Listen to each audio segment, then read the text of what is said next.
भारत माता की, भारत माता की, वंदे वंदे वंदे।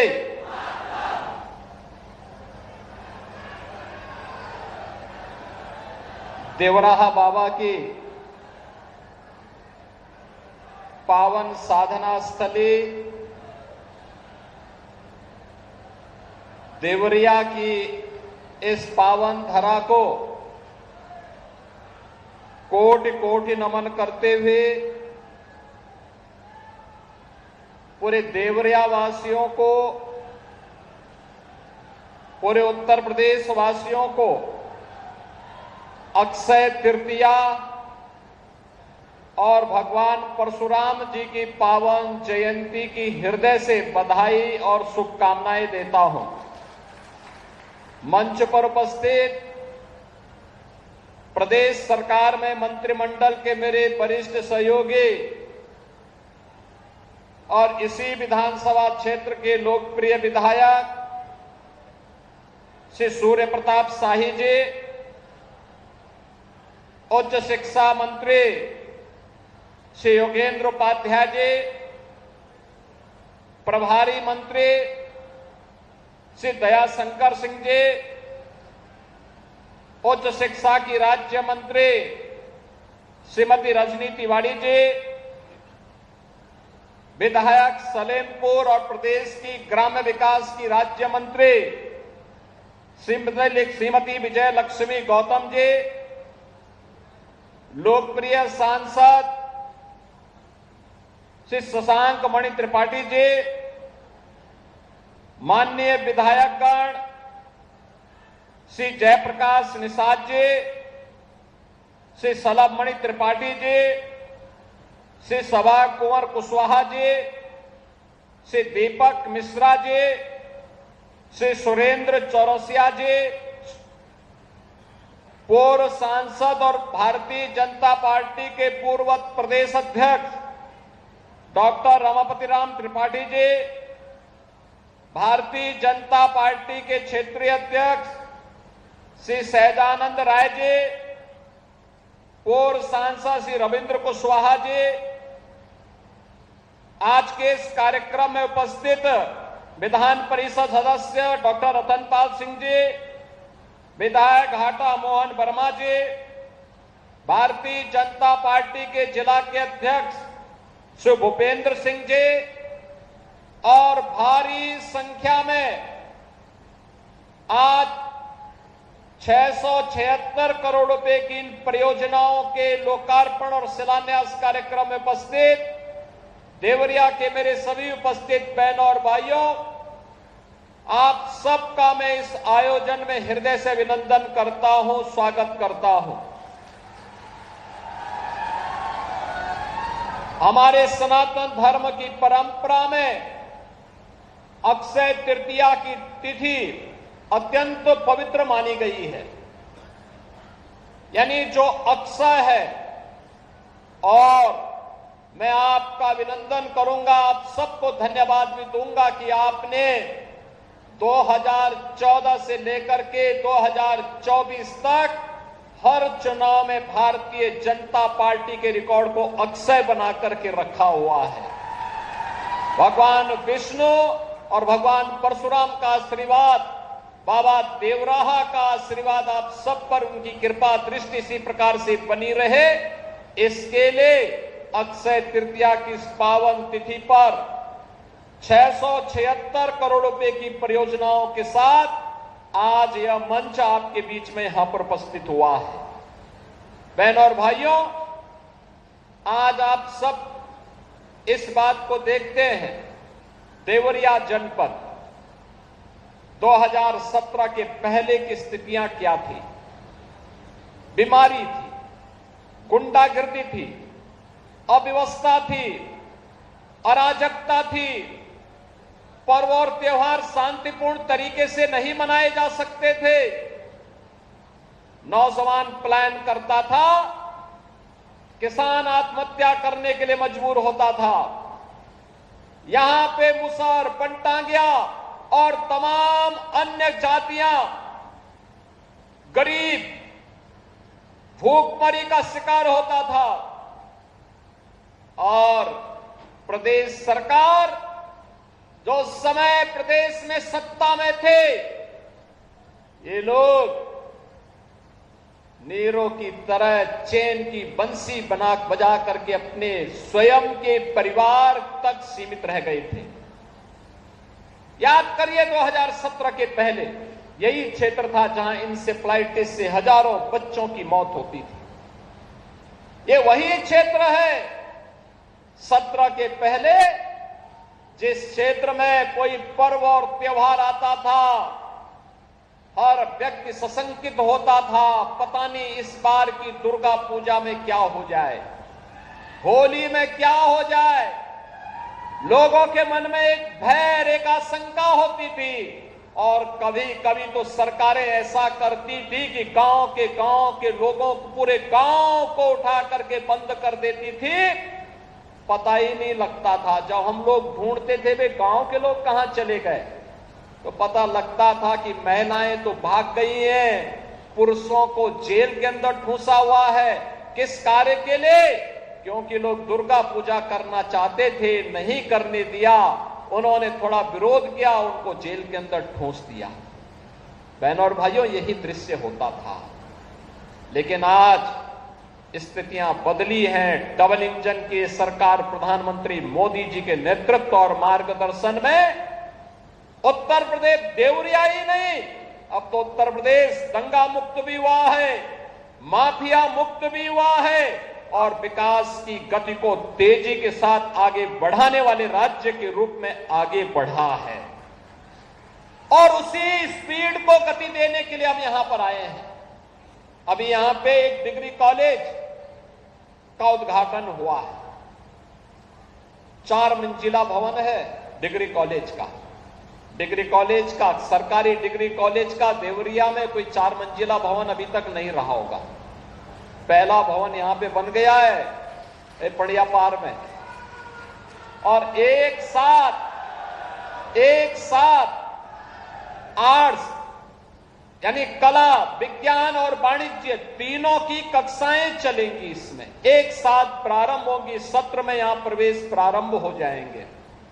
ऐसे ही पथरदेवा में डिग्री कॉलेज में वाणिज्य संकाय को प्रारंभ करने की कार्रवाई भी हो रही है। और गौरी बाजार के कॉलेज में भी वहां पर एक ऑडिटोरियम का निर्माण हो, वहां के सभी गतिविधियों को संचालन किया जा सके, इसके लिए भी ये सभी कार्यों को आज प्रारंभ किया जा रहा है। बहनों और भाइयों, कोई कल्पना करता था इससे पहले कि ऐसे संस्थाएं गांव में बन पाएंगी, ग्रामीण क्षेत्र में बन पाएंगी?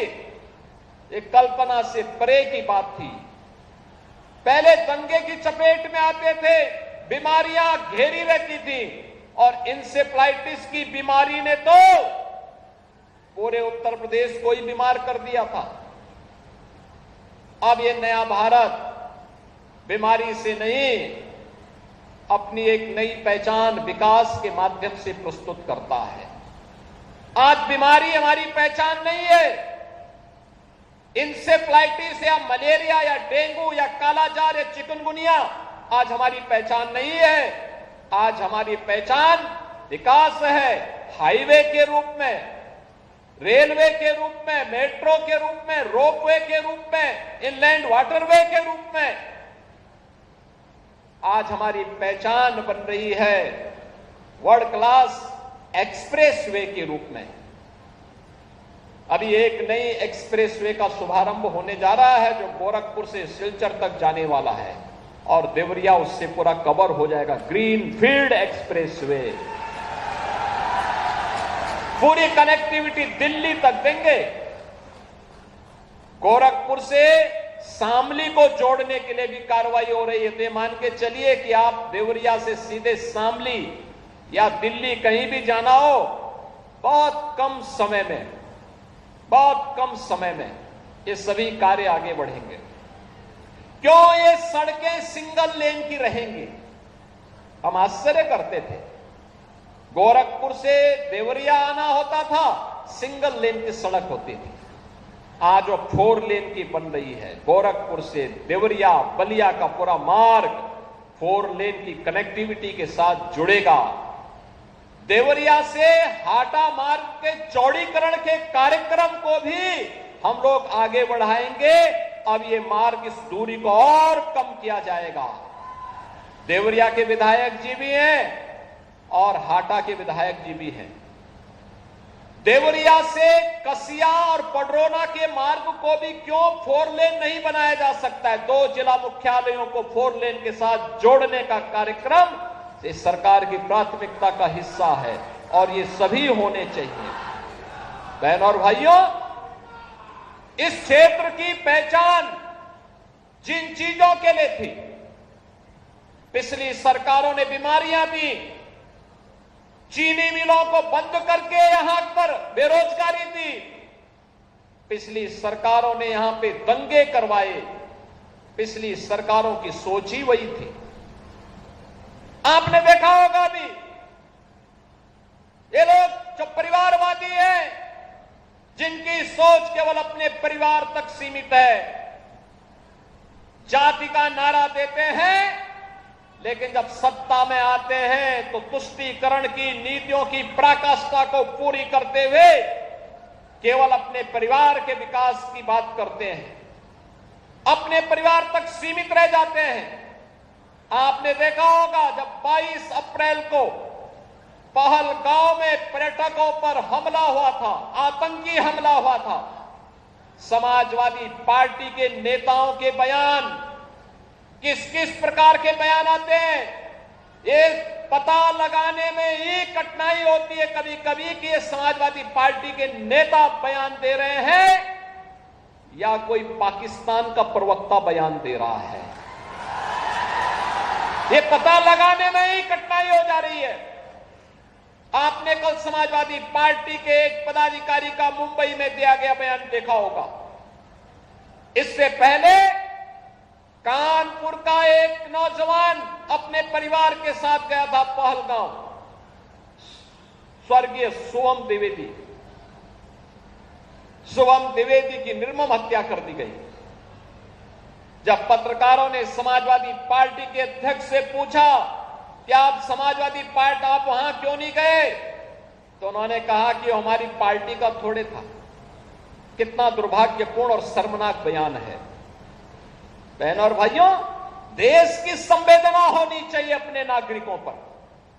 पूरा देश पार्टी लाइन से ऊपर उठ करके एक साथ इस घटना की निंदा कर रहा है और समाजवादी पार्टी के लोग इस प्रकार का दुर्भाग्यपूर्ण बयान देते हैं, इस प्रकार का दुर्भाग्यपूर्ण बयान देते हैं। पहलगांव की घटना में उनका एक राष्ट्रीय महासचिव बयान देता है, कहता हिंदू ने हिंदू को मारा है, यानी पाकिस्तान को क्लीन चिट देने की कुत्सित चेष्टा।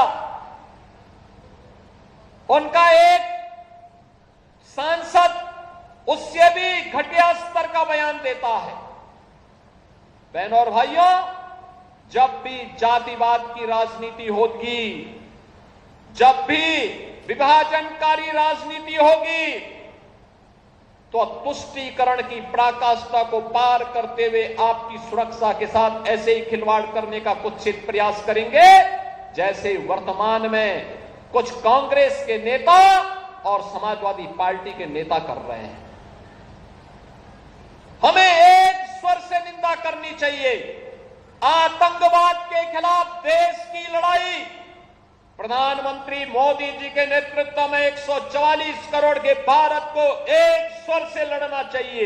एक स्वर से प्रधानमंत्री मोदी जी के नेतृत्व में आतंकवाद का नेस्तनाबूद करने के संकल्प के साथ आगे बढ़ना चाहिए।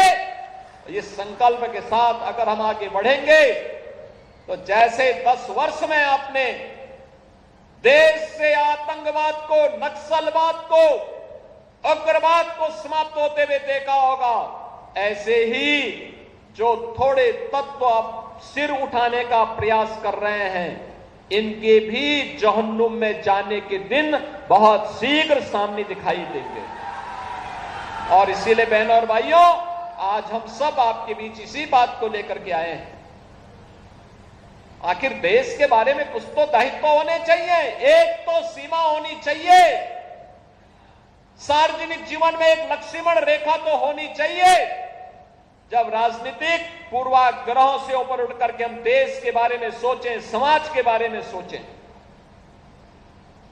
जनता जनार्दन के बारे में सोचें, लेकिन उस संकुचित सोच के साथ कार्य करने वाले लोगों से उम्मीद नहीं की जा सकती, उनसे ये उम्मीद नहीं की जा सकती। उनके समय में विकास नहीं हुआ। बहनों और भाइयों, अगर देवरिया की चीनी मिल का मामला सुप्रीम कोर्ट में नहीं होता तो शुगर कॉम्प्लेक्स का पैसा अब तक हम लोग यहां पे उपलब्ध करा दिए होते। हमने पैसा सुरक्षित करके रखा हुआ है, लेकिन सुप्रीम कोर्ट में, माननीय उच्चतम न्यायालय में मामला लगा होने के नाते इस मामले में हमारे हाथ बंधे हुए हैं, लेकिन पैरवी हमारे स्तर पर लगातार जारी है। ये मामलों का निस्तारण होता है देवरिया जनपद में भी। यह कार्यक्रम आगे बढ़ना चाहिए, यहां के किसानों की आमदनी बढ़नी चाहिए। पिछले 10-11 वर्ष में जो परिवर्तन आया है, आज अन्नदाता किसान यूपी के अंदर और देश के अंदर आत्महत्या नहीं करता है, आज भूख से मौत नहीं होती है, आज नौजवान प्लान करने के लिए मजबूर नहीं है, आज हरेक तबके के लिए सामाजिक सुरक्षा की गारंटी सरकार दे रही है। सरकार उसके साथ में, युवा के साथ में है, महिलाओं के साथ में है, बेटी और व्यापारी की सुरक्षा के लिए प्रतिबद्ध है और हर दंगाई, हर माफिया को उसी की भाषा में जवाब देकर के उसके सीने पर चढ़ करके जवाब देने के लिए तत्पर भी सरकार है। और इसीलिए बहनों और भाइयों, हमें अब विकास के बारे में सोचना है। विकास का कोई विकल्प नहीं हो सकता, कोई विकल्प नहीं हो सकता। वही विकास लेकर के हमारे जनप्रतिनिधि जब प्रयास करते हैं, तब कॉलेज का निर्माण होता है, आईटीआई का निर्माण होता है। देवरा बाबा के नाम पर भारतीय जनता पार्टी की डबल इंजन सरकार ने देवरिया में मेडिकल कॉलेज का निर्माण किया। मेडिकल कॉलेज में आज नर्सिंग कॉलेज के भी निर्माण के कार्य को आज वहां प्रारंभ किया जा रहा है। बहनों और भाइयों, नर्सिंग कॉलेज बनेगा तो बेटियों के लिए 100%, मान के चलिए 100% प्लेसमेंट की गारंटी होगी, 100% नौकरी की गारंटी देने वाला कार्य है। जिन बेटियों को गोरखपुर, लखनऊ, दिल्ली या अन्य बड़े महानगरों में नर्सिंग की पढ़ाई के लिए जाने के लिए मजबूर होना पड़ता था, अब उनको देवरिया में ही देवरा बाबा मेडिकल कॉलेज के कैंपस में ही ये सुविधा प्राप्त हो पाएगी। ये सभी सुविधाएं उनको यहां प्राप्त होंगी। बाढ़ बचाव की स्थायी समाधान का निवारण के लिए भी तमाम कार्यों का शुभारंभ किया जा रहा है। और बहनों और भाइयों, देवरिया के लिए तो अभी बहुत कुछ है। बरहस सोनू घाट मार्ग के बारे में भी मैंने कहा है, जल्दी से उसका प्रस्ताव भी भेजें। और यही नहीं, इनलैंड वाटरवे के लिए देवरिया के प्रभारी मंत्री के रूप में परिवहन मंत्री को इसलिए बनाया गया है, इन्हीं के विभाग को उस कार्य को करना है कि बलिया में जहां गंगा जी और सरयू जी मिलती है, गंगा जी की धारा के साथ वाराणसी और प्रयागराज के लिए इनलैंड वाटरवे की सुविधा दी गई है, लेकिन अब सरयू जी के रास्ते अयोध्या तक भी इनलैंड वाटरवे की सुविधा मिले, जिससे देवरिया के किसानों के प्रोडक्ट को भी अंतर्राष्ट्रीय बाजार तक पहुंचाया जा सके, वहां तक पहुंचाया जा सके। और उसी अभियान के क्रम को जितनी तेजी के साथ ये कार्य हो सकते हैं, इनलैंड वाटरवे अथॉरिटी का गठन किया जा चुका है। अभियान तेजी के साथ आगे बढ़ेंगे, बिना रुके बनेगा, बिना झुके रहेगा, बिना डिगे अपने मार्ग से डिगे। ये डबल इंजन की सरकार अपने कार्यक्रमों को लेकर के आगे बढ़ेगी और उसी कार्यक्रम के सिलसिले में मुझे आज देवरिया में फिर से आने का अवसर प्राप्त हुआ है। बहनों और भाइयों, याद करिए, इसी देवरिया और कुशीनगर जनपद में भूख से मर रहे मुसहर और अन्य तमाम गरीब तबके के लोगों के बीच में हमें 2017 के पहले देखने को मिलता था, वहां जाना पड़ता था, क्योंकि उनका राशन तब तत्कालीन सत्ताधारी दल के लोग खा जाते थे। उस समय उनका राशन वे खा जाते थे। आज किसी गरीब के राशन पर कोई डकैती नहीं डाल सकता, और अगर डकैती डालेगा तो उसे भी मालूम है कि डकैती की कीमत क्या चुकानी पड़ेगी। बाप दादों ने भी जो कमाया होगा वह भी सरकार अपने कब्जे में लेकर के गरीबों में वितरित करने का काम कर देगी। अब तो मुसहर के लिए हमने तय किया है, मुसहर को जमीन का पट्टा मिलेगा, प्रधानमंत्री या मुख्यमंत्री आवास योजना में आवास मिलेगा, पात्रता के अनुसार वृद्धावस्था पेंशन, दिव्यांगजन पेंशन, निराश्रित महिला pension, ration card, Ayushman card, ये सभी प्रकार की सुविधाओं से उन्हें आच्छादित करने के लिए कार्य ये अंतिम चरणों में चल रहा है। और जहां हमने देवरिया, कुशीनगर, महाराजगंज में मुसहर को लिया, महाराजगंज, सिद्धार्थनगर, बलरामपुर, श्रावस्ती, बहराइच, लखीमपुर खीरी, पीलीभीत में थारू जनजाति को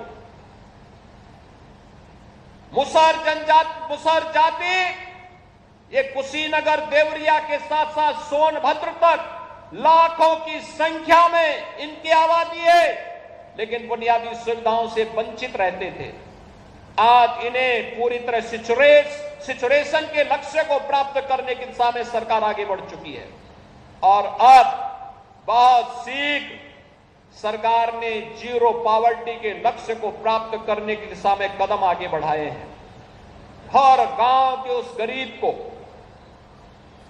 दलित को, वंचित को, अति पिछड़ी जाति के उस हरेक व्यक्ति को, हर गरीब को जिसे आप तक कोई सुविधा नहीं मिली है, उन सभी लोगों को सरकार की सभी प्रकार की सुविधाओं से जोड़ने के लिए, जिसके पास मकान नहीं होगा मकान हम देंगे, जिसको पेंशन की सुविधा नहीं मिलती है पेंशन की सुविधा से जोड़ेंगे, जिसके पास राशन कार्ड नहीं राशन कार्ड देंगे, जिसके पास आयुष्मान का कार्ड नहीं है उसको आयुष्मान का कार्ड भी देंगे, और जिसके पास रोजगार नहीं है उसके लिए रोजगार उपलब्ध करवाने का काम भी सरकार उपलब्ध करवाएगी। और इस बड़े अभियान को पहले चरण में 15 लाख परिवार चिन्हित किए गए हैं।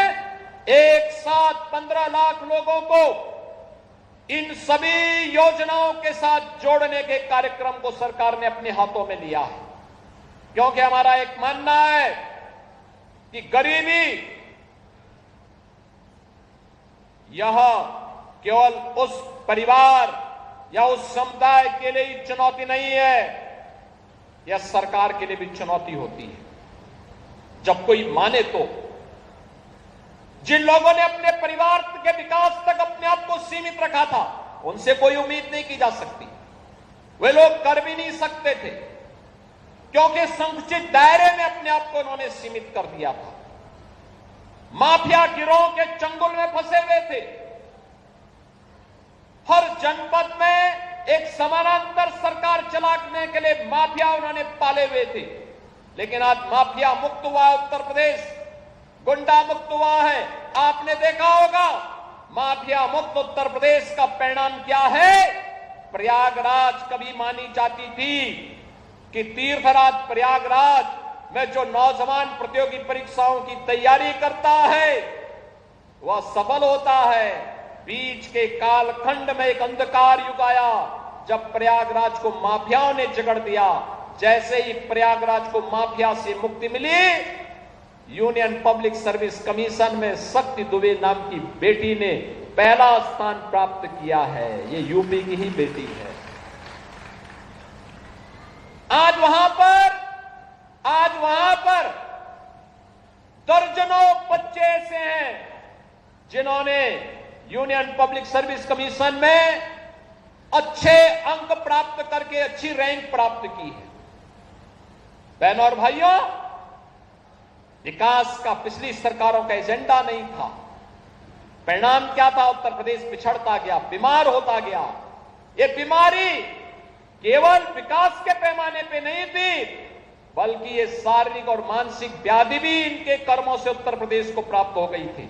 अब बरसात आता है तो इंसेफ्लाइटिस का भय नहीं होता है, इंसेफ्लाइटिस की बीमारी से मुक्त। नहीं तो देवरिया सबसे ज्यादा, कुशीनगर और देवरिया तो सबसे ज्यादा ग्रसित क्षेत्रों में था, और अब तो आपके कुशीनगर जनपद में महात्मा बुद्ध के नाम पर एक कृषि और प्रौद्योगिकी विश्वविद्यालय का भी निर्माण हो रहा है।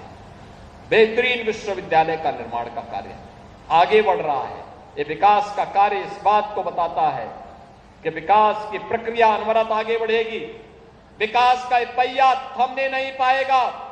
प्रधानमंत्री मोदी जी के आत्मनिर्भर और विकसित भारत के निर्माण के लिए जो संकल्पना है, उस संकल्पना को आगे बढ़ाने के लिए डबल इंजन की भारतीय जनता पार्टी की सरकार पूरी प्रतिबद्धता के साथ लग करके इसे आगे बढ़ाने के लिए तैयार है।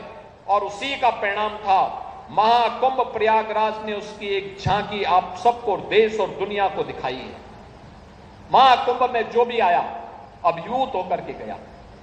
उत्तर प्रदेश के सामर्थ्य की उसे पहचान हुई, उत्तर प्रदेश के नौजवानों की, उत्तर प्रदेश की प्रशासनिक मशीनरी की, उत्तर प्रदेश के नागरिकों की एक नई पहचान उसके सामने बनी है। और उस पहचान को हर जनपद में स्थापित करने के लिए आज हम लोगों ने यहां पर ढेर सारी पर्यटन की विकास की योजनाओं को भी, व्यावसायिक शिक्षा, टेक्निकल शिक्षा, स्वास्थ्य विभाग से, आयुष से जुड़ी हुई परियोजनाओं को, बाढ़ बचाव से जुड़ी हुई परियोजनाओं को भी आज के इस कार्यक्रम में शिलान्यास और उद्घाटन के कार्यक्रम के साथ जोड़ा है।